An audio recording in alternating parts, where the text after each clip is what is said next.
Dikisahkan, ada sebuah keluarga yang baru saja membeli sebuah rumah yang ada di desa. Keluarga tersebut memiliki dua anak bernama Tia dan Lisa. Si anak sudah punya firasat dari awal, kalau rumah baru mereka tidak enak untuk ditinggali. Singkat cerita, setelah keluarga itu selesai beres-beres rumah, kebetulan kamar anak-anak ada di lantai 2.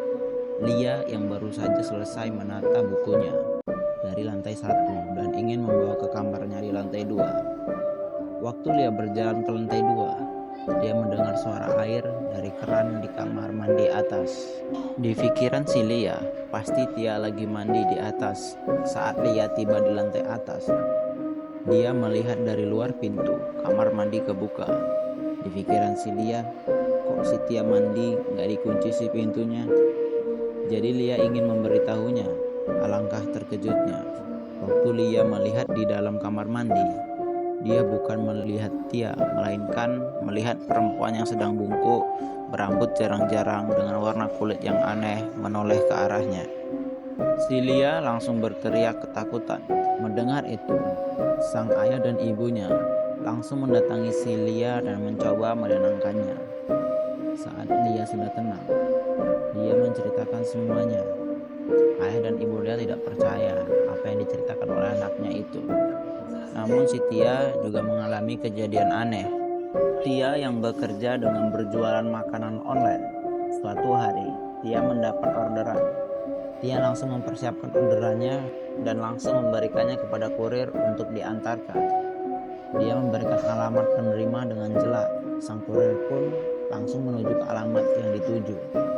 Namun saat kurir tersebut sampai, dia tidak melihat ada satupun rumah di situ. Yang ia lihat hanya sebuah makam keramat yang dikelilingi tembok kayu.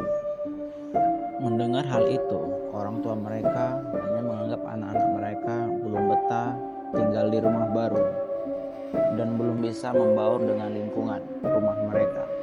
Beberapa bulan kemudian, ibu mereka mengalami hal aneh.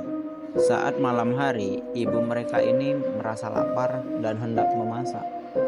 Saat sampai di ruang tengah, ibu mereka mendengar suara berisik dari arah dapur. Seperti ada orang ramai yang lagi memasak di dapur. Waktu ibu mereka melihat ke arah dapur, alangkah kagetnya. Ibu mereka melihat pisau, piring, dan sendok melayang, kemudian jatuh bersamaan saat lampu dinyalakan. Lalu ibu mereka menceritakan pada suaminya, namun sang suami tidak mendengarkan apa perkataan istrinya. Semenjak kejadian itu, mereka sering bertengkar. Suatu hari, ibu mereka ini diajak pengajian oleh salah satu tetangga mereka. Kebetulan tetangga mereka ini orang lama kampung tersebut dan menceritakan semua tentang rumah yang sedang mereka tinggali sekarang. Tetangga mereka bercerita kalau dulunya rumah yang sekarang mereka tinggali ini adalah lahan kosong yang lama tidak diurus. Tanah tersebut adalah tanah sengketa antar saudara. Pemilik resmi tanah ini sudah berwasiat bahwa tanah miliknya ini diwakafkan untuk tanah kuburan warga sini.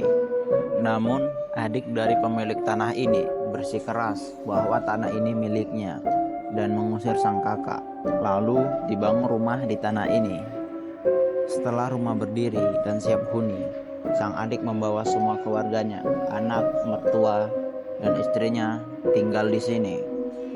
Namun 1 bulan setelah ditempati, tiba-tiba terdengar teriakan dari istri sang adik hampir setiap hari karena bertengkar dengan suaminya.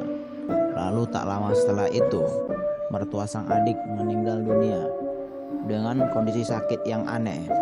Sekujur tubuh mertuanya lebam dan kulitnya melepuh.